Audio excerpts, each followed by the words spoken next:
All right, so now we're gonna get the water pump out of here.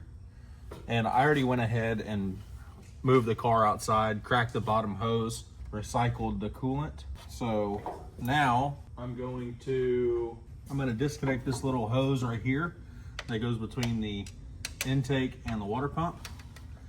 There's a little flathead hose clamp on here. Just crack that off. So whenever we go to pull the pump off, it's already loose. I'm actually gonna loosen it from both sides. So whichever side it wants to come off of there first, it will. I just don't want it to fight. Now the only thing that's holding us in for the water pump is just the water pump bolts. And before I get moving, I actually need to loosen the alternator.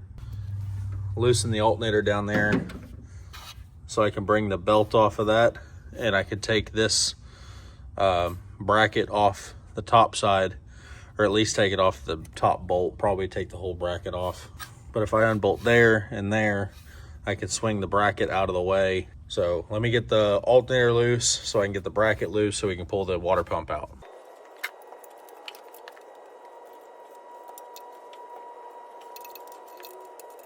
Well, I just decided to start going around this thing and loosening the bolts, but all the bolts are basically loose. That doesn't give me the best feeling in the world. Just for giggles, let's see if yeah. I mean, look at that. I mean, watch this. I'm gonna do this with one finger. That's not good. I mean, I know it's just a valve cover, but I mean, come on. How loose is everything else? Am I gonna have to go around and tighten up the entire car? Come over here to my super organized tools. Let's see. Of course, that ain't the size. So now, 9/16. How loose is the intake?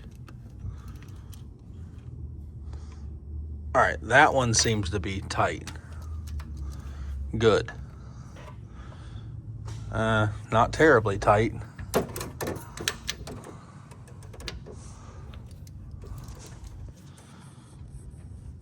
I was able to get just a slight turn on that bolt. We've got water sitting right here, but I also sprayed the engine down yesterday, so you can't take any of the water on top of the engine.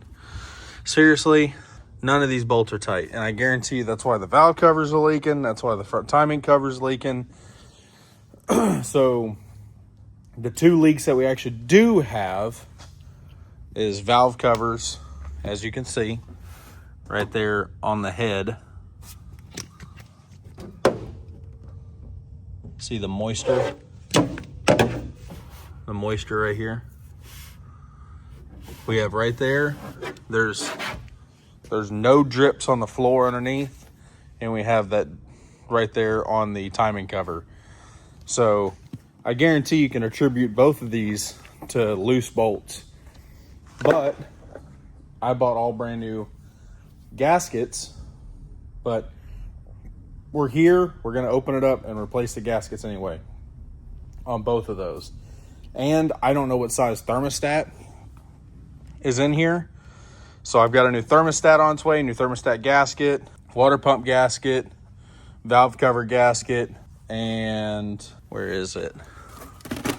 We got a new water gauge to go in here because this one right now is just pegged and broke off, which I don't know if it's from it overheating and that's whenever it broke or what. So that's more along the reason why I replace the stuff while we're in here. But yeah, we're just gonna keep digging into this and see what we can get figured out.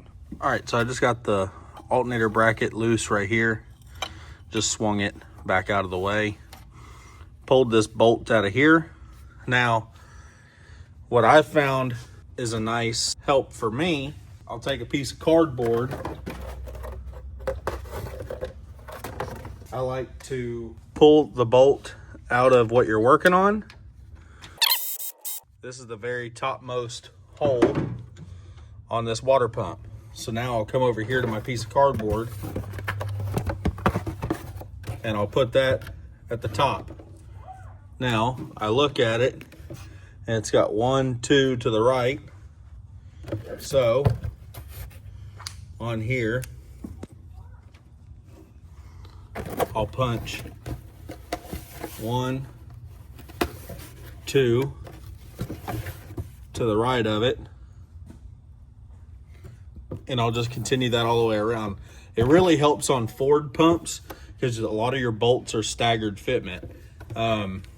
Each one of the bolts has a different length because like the top bolt, as you can see, it's more short because it doesn't go all the way to the block, but the rest of the bolts do.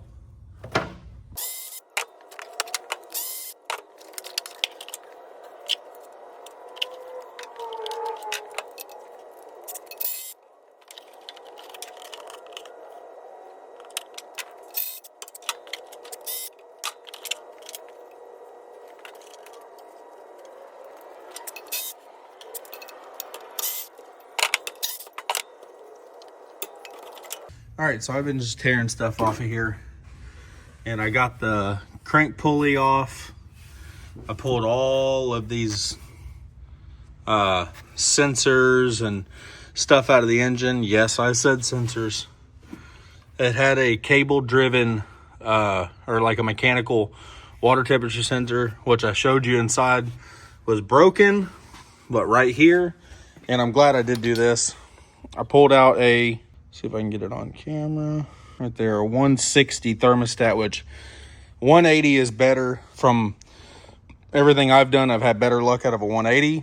We're gonna put a 180 in it, which, like I said, it's already on its way. And I pulled all of these out of the engine, plug in different holes, and pulled the, this is the water piece that goes into the backside of the water pump. So I pulled that out because we didn't have a 90 on here that was plugged off to go to our heater core over there, which I don't know if it works, if it's bad or what, but it was capped off. So we're gonna try it because the blower motor works inside of the car, and it's cold outside right now. So I just pulled the little Woodruff key out of here, and now I pulled that off. Set that over here with the crank. Now, all I gotta do is pull the bolts out of the timing cover, and timing cover should be ready to pull off. All right, so we got the timing cover off the other day, and I took it to work to blast it and clean it up on my lunch break, and I actually ended up finding a little bit more of a problem. So thankfully I had it at work with me. I figured out where our water leak is coming from. It had a crack down through it.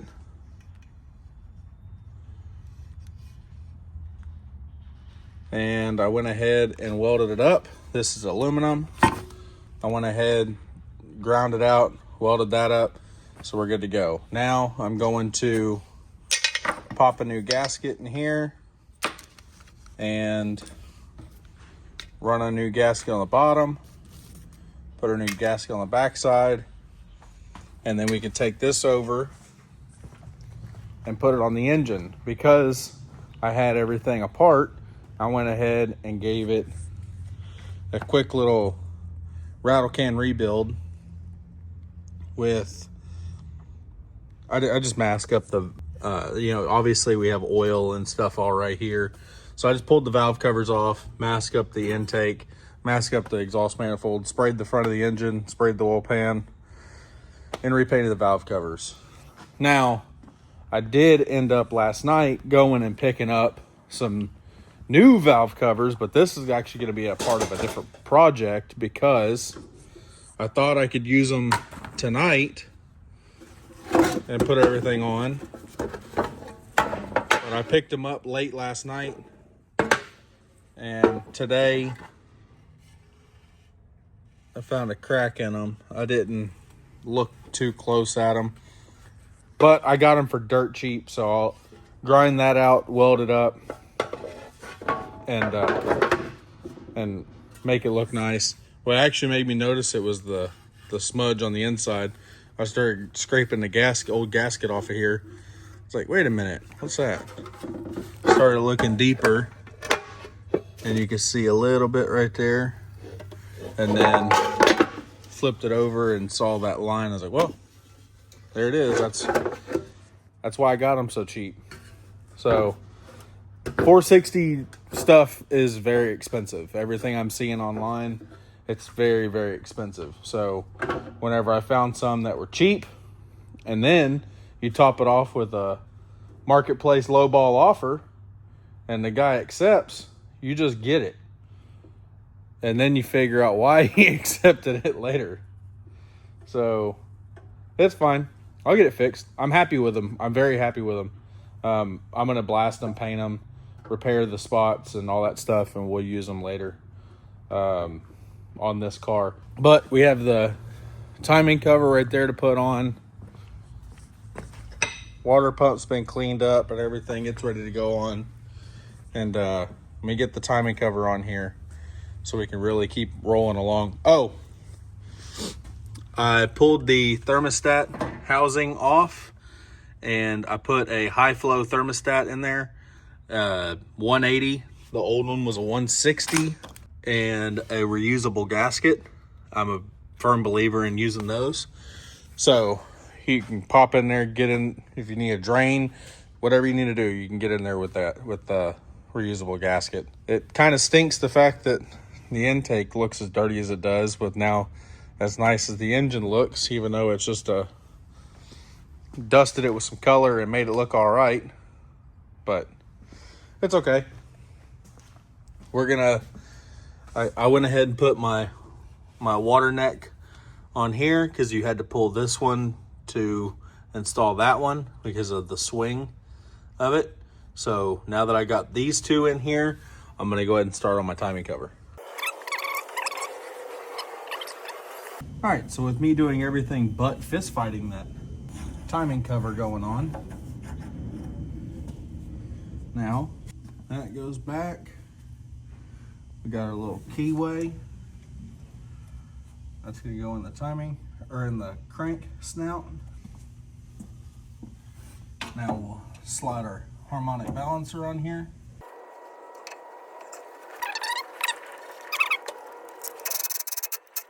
Now we got put the last belt on the harmonic balancer. That all of that is assembled. Now we need to put the water pump on the front. Let me grab it, put a gasket on it real quick, and we'll put it in. And like I told you guys, I've got my assortment pointing to the top. So or now I can just work my way around and get to each and every one of them.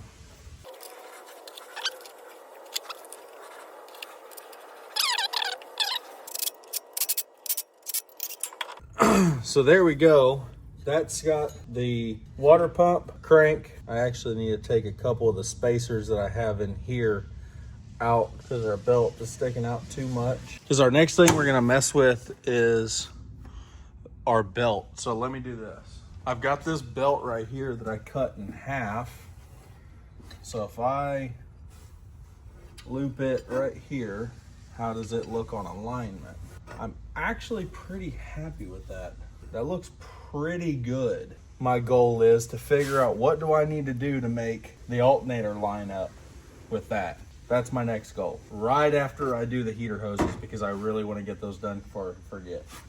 So like I told y'all before, this car has never had, since I've owned it, the whole 2 weeks that I've owned it, it hasn't had heater line on it. So I am changing that because it is a cold winter here in Texas right now. I'm trying to figure out exactly where. All right, right there. I'm gonna cut it. I'm gonna cut it right here.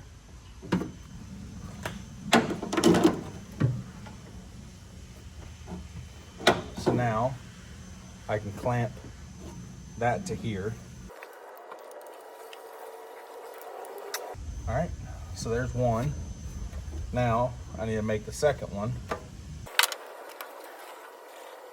I like that spot right there. If I cut it right there, it should hold a good, nice parallel line between them. Now I've got these really cool cutters. I had them for a long time. Cuts it like butter.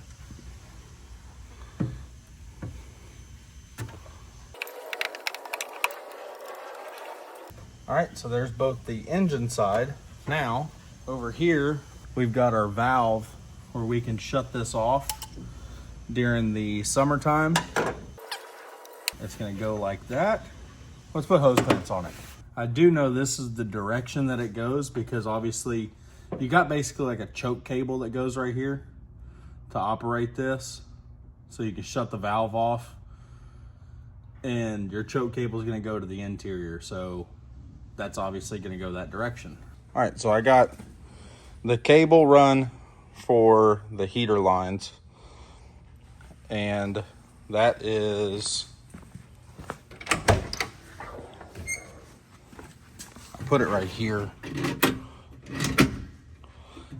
Made a little aluminum bracket and got it screwed up into the dash, but everything else in this car is cable driven, so I just carried on with that theme of having a cable driven heater valve. Got the water temperature gauge mounted, so that's in. All the lines are connected, and then down here I brought the factory style bracket forward, and all the belts are now one continuous belt instead of one belt down low and then one belt for just these two. So now it has one continuous belt. Don't know if this is gonna work yet. We're gonna find out, but I need to put the radiator in so that way I can fire it up and test to make sure that that's all gonna work. So now let's fire it up and see how the belt alignment is.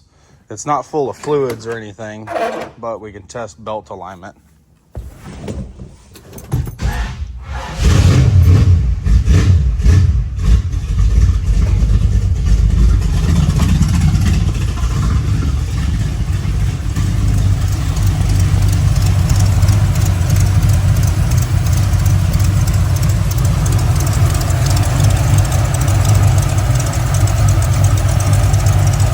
Looks like it's gonna work.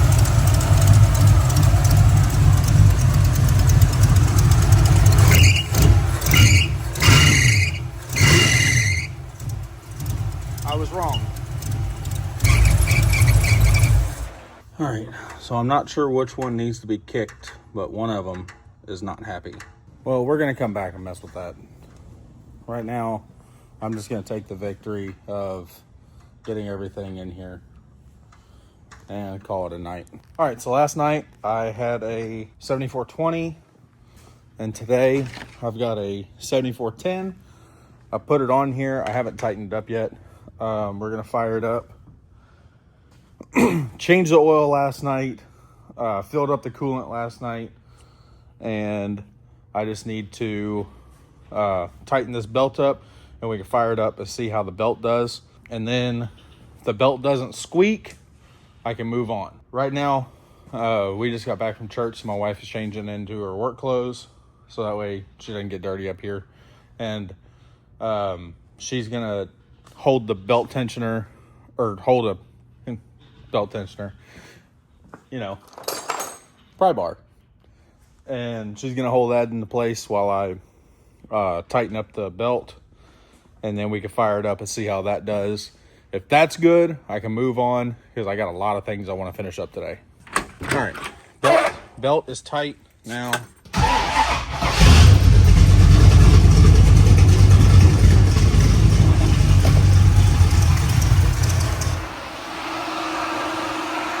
It's a little cold.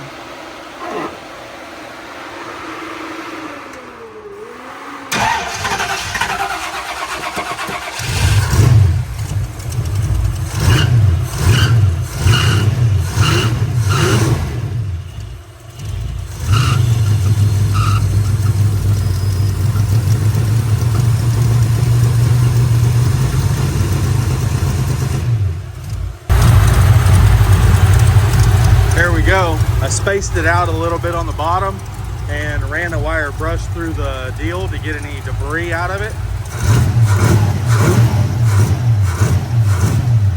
We're all good to go now. And I cut one of the old mufflers off because I didn't even know this, but we got, listen. I mean, this thing is all rusted out. You shine a flashlight down in there, this thing's junk. So, wasn't planning on those being as junk as they are, but I decided I wanted more of a traditional sound out of this car. So, I went and got some Porter mufflers. These are steel packed style glass packs, kind of. They have this spring looking thing down inside of it, and it's supposed to, if the air is flowing slow through the muffler, the sound gets absorbed by the steel packing inside of it. And if you're giving it throttle, the exhaust passes through the because of that steel coil down inside of it. So the harder you push on the gas, the louder they get. Obviously, all exhaust, that makes sense. But it's supposed to actually have some science behind it. But these are Porter mufflers. And now that I've got one of them cut off, I'm going to cut the second one off of here real quick. Obviously, we're going to fire it up to see what it sounds like with no exhaust on it. You have to. It's part of the law. If you're cutting your exhaust off to change it, you have to fire it up straight piped. And then we'll start putting the new Porter mufflers on it.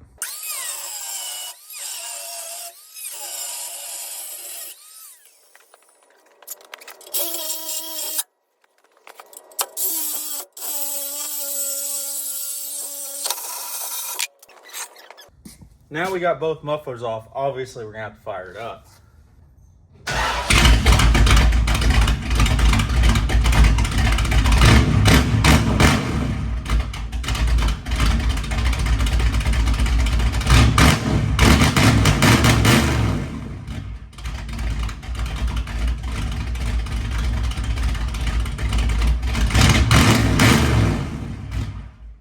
I'm not leaving that like that.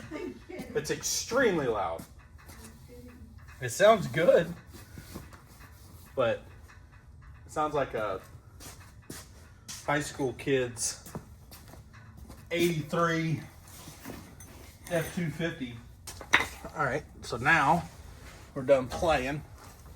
Let's get the Porter muffler stabbed on here.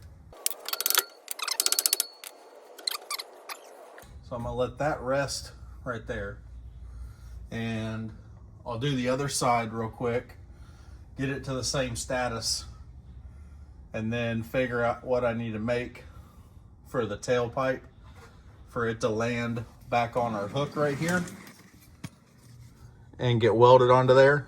Because if I hold that over into place, it looks like it's gonna work out good. So let me get, I think I know exactly what I need to do to make this. So I just held it up into place and it looks like this is gonna work out for me. I've got this U-bend, and if I cut this end off, obviously cut the other side to make it match. I'm actually gonna wait to cut the other side, but cut there, that'll give me my turn down. I can go ahead and cut here and I'll wait on that one to see if it needs to be a little different for the other side. And if it does, okay. If it doesn't, okay. But I'm gonna cut this up and we can get this side welded into place and move over to the other side.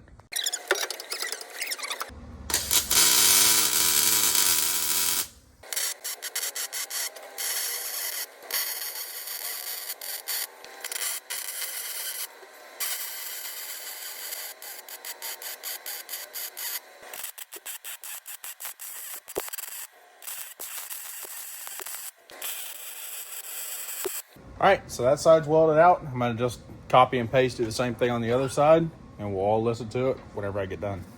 All right, y'all ready?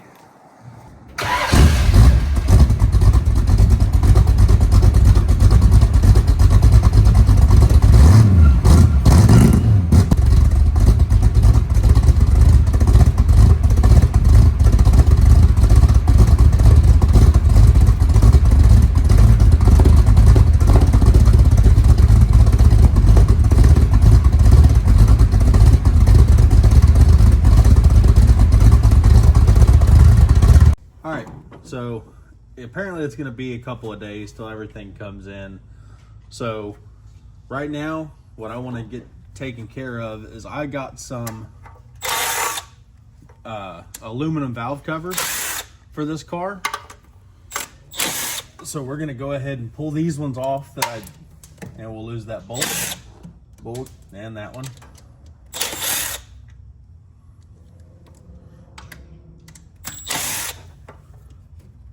But we're gonna pull these ones off, the ones that I just got done painting and everything. But I never put new gaskets on these. Luckily the cork gasket stayed intact. But it looks like they sealed up decent. But we're going to get rid of these old valve covers and go in with these. Now I'm gonna do a little bit more to it, other than just because that looks so much better. I like that a lot. I like the big aluminum valve covers on engines. Also, whenever you do aluminum valve covers, they stay flatter across the edges because steel valve covers are prone to getting, whenever the bolts go down, it gets a little warp right there around the bolts and you get a leak coming from your valve covers that way.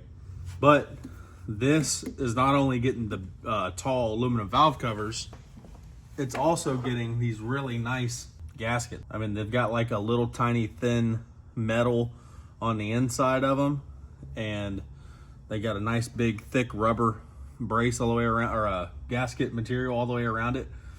So these are going to be a really big improvement on sealing for the valve covers.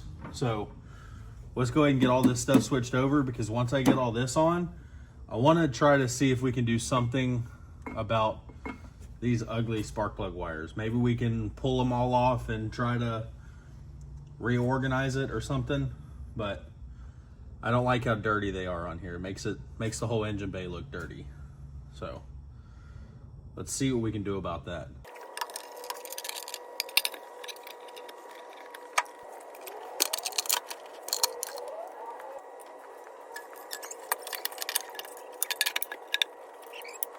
And you can't tell me that doesn't look better. Them big old valve covers in there makes it look more sporty. Looks like a swelled up 351 Windsor or 302, whatever. Windsor block is what it looks like. Looks like a swelled up Windsor block. But now I need to work on spark plug wires. So we need to find number one, mark it. I don't know what the firing order is of this, so I need to figure out that orientation. So let me get all that real quick. So this is cylinder number one. So we're gonna trace it over here. I'm gonna mark that right there with the Sharpie. I'm sorry, Milwaukee marker. I can't disgrace a Milwaukee marker by calling it a Sharpie. But I'm gonna mark that as number one. So now I'm gonna pull all of these off of here.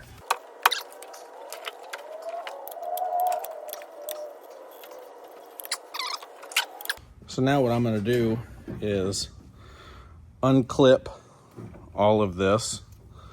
I'm gonna save all these clips because I'm gonna try to reuse them. If I need to, I'll do the old zip tie method. But if I can save them, then I'll save them. I'm gonna clean that one up too while we're here. but that's the one I need to clean. So I'm gonna pull it aside. I knew there was one that was real dirty. The rest of them are just kind of a couple little spots here and there, but that one's got like silicone on it. But my goal here is I'm gonna be able to hold them up and figure out length of them all once I get them all popped off of here. And I can set them up from shortest to longest up here on the front of the car. So now if I hold them all up, they're all pretty well even up here on the top side. And we know that these two right here are our longest. So we're gonna set them over here. They match on length. So we're gonna put them over here. Now pick this all back up.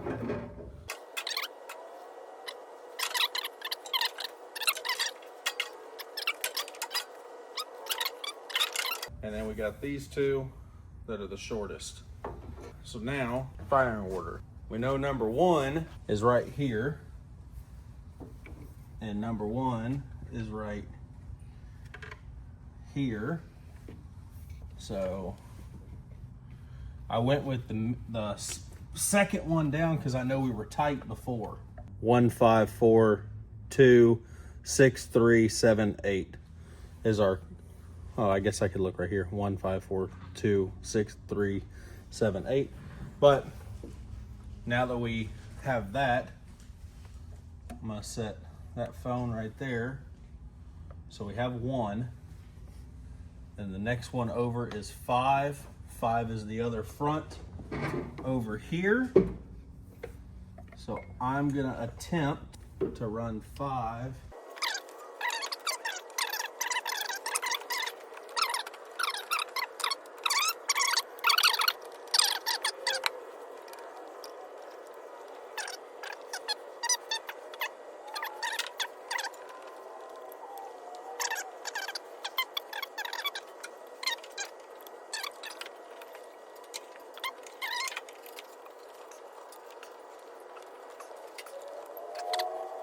All right, so now that all these are on here and we're back to looking like spaghetti, now what can I do to try to make these look a little better? All right, so this morning came up here and I got made the spark plug wires look really clean. I really love the way that this came out.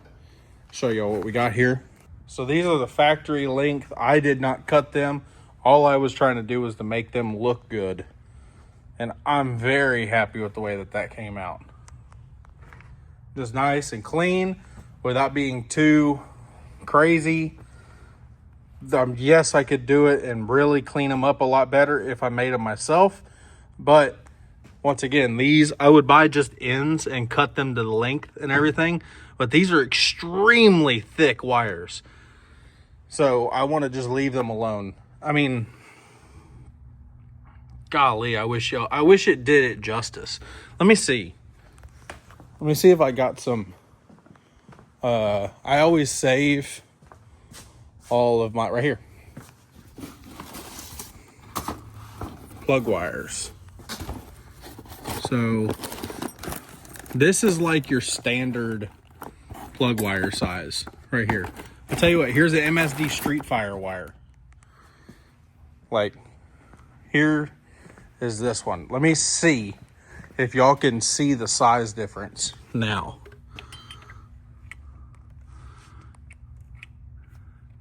The camera still doesn't do it justice. I mean,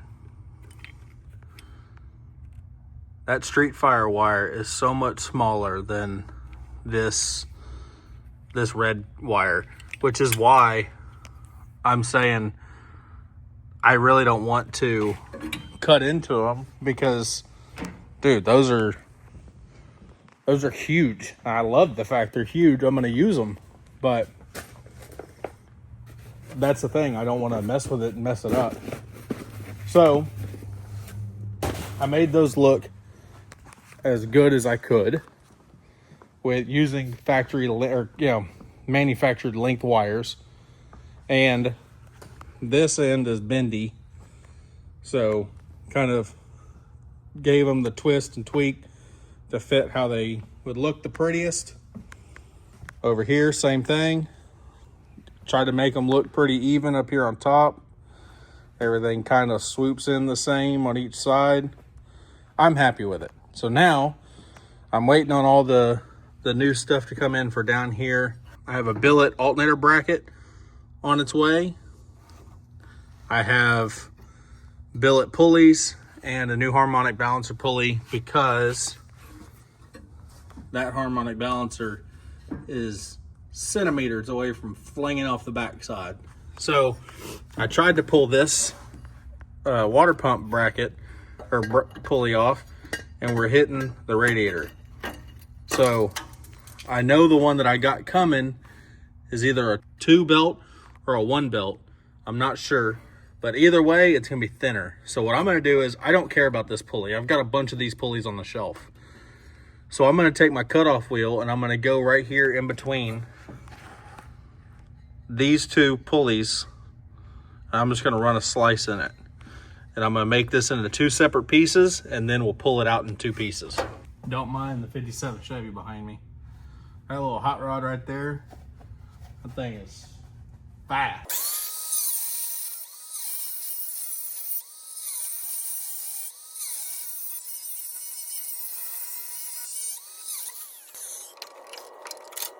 There we go.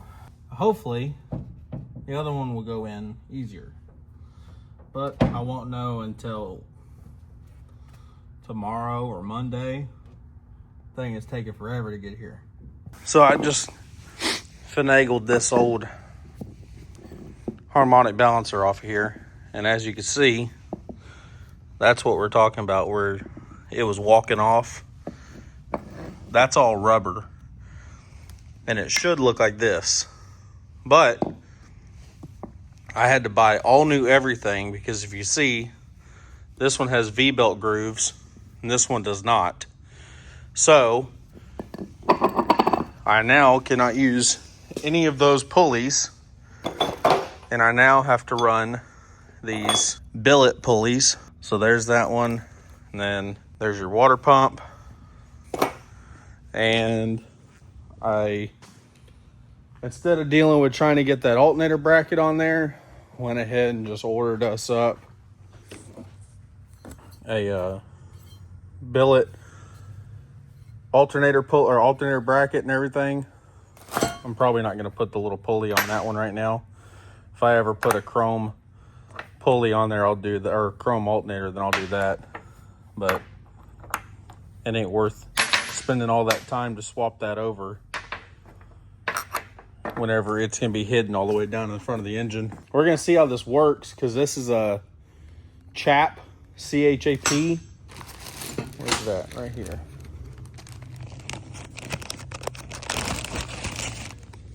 This is a CHAP Performance, and all of this stuff is CVF.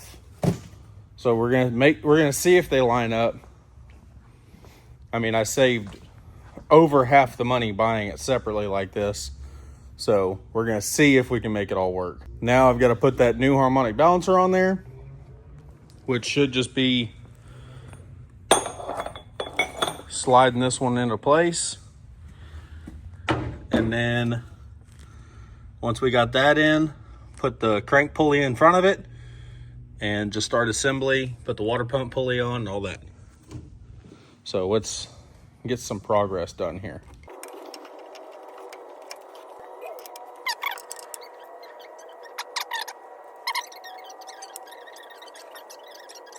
All right, so I got the alternator bracket on. It took me a day and a half of searching. That didn't take me a day and a half.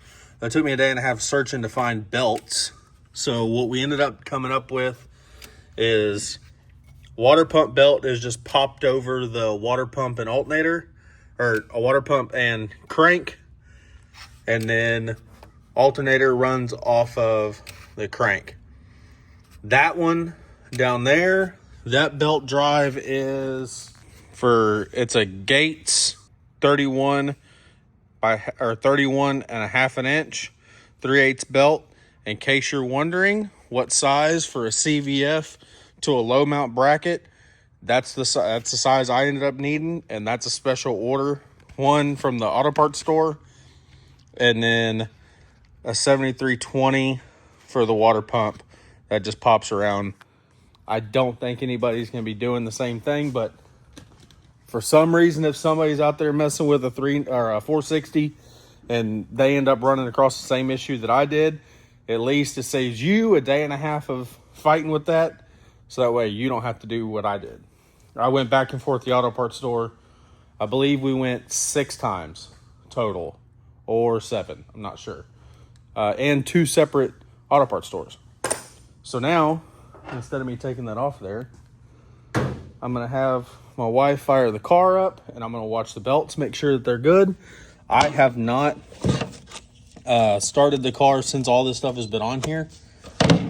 So I've got the jump box on here. Go ahead and fire it up. Like, fire it up, fire it up.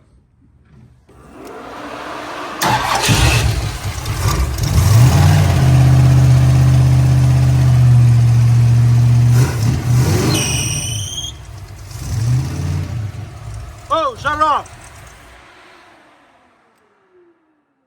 All right, so this is what we just found. So she fired the car up, and see that? The alternator, one tooth of that, or one blade of that fan hits right here on the bracket. So what happens if I do this? If I mark it with a Sharpie. Well, now it is spinning freely. So what I'm gonna do is, let's put it back. All right, she's gonna try it again. We're gonna keep an eye on it.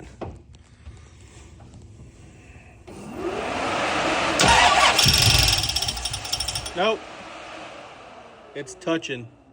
All right, so today we got it all ready to go. Let's try to fire it up, see what happens.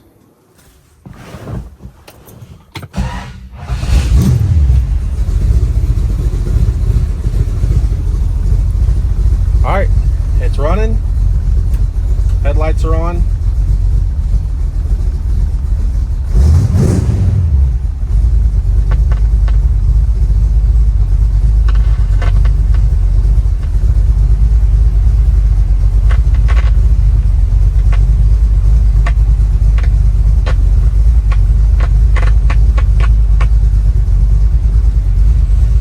So the dashboard speaker is trying to read the radio whenever you're trying to get the dash lights to come on. So if you turn the knob all the way, you get your interior light. You come back,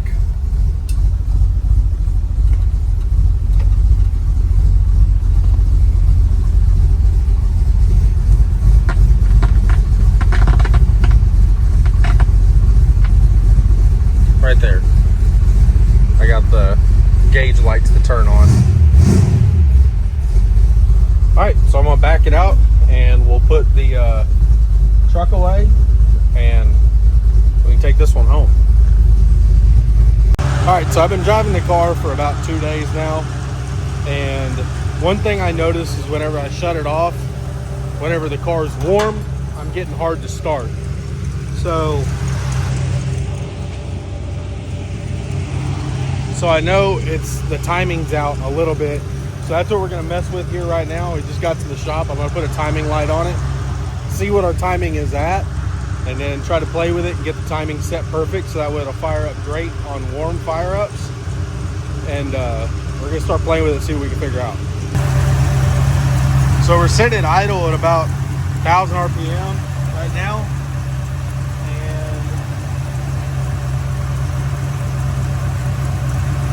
About 29 degrees. I'm gonna shut it down I'm gonna make a Sharpie mark exactly where it's sitting right now. And I'm gonna try to see what we can do to get this thing.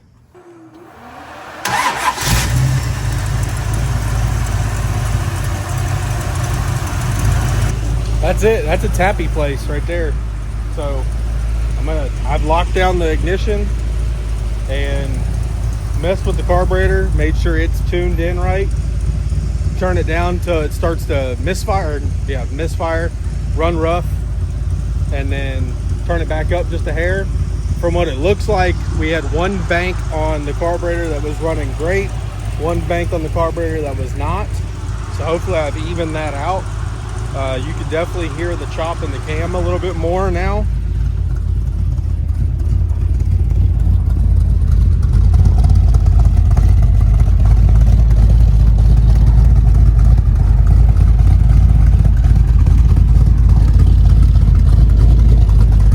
So now that I got this thing running nice and warm, and it's sitting here it's just hot.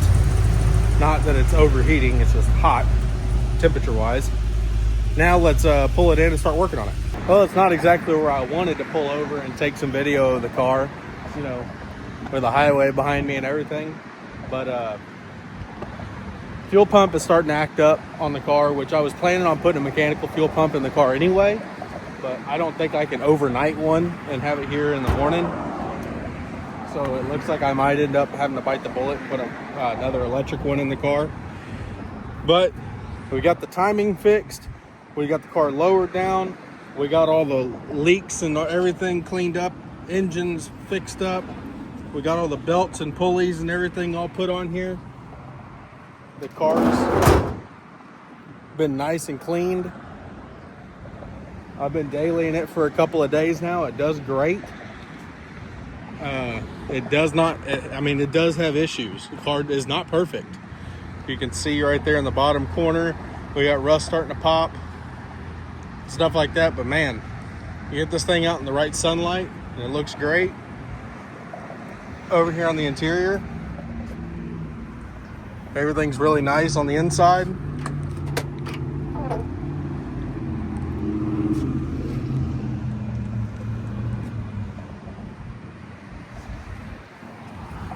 We've got those new Porter mufflers on it, and it sounds really good with those on there.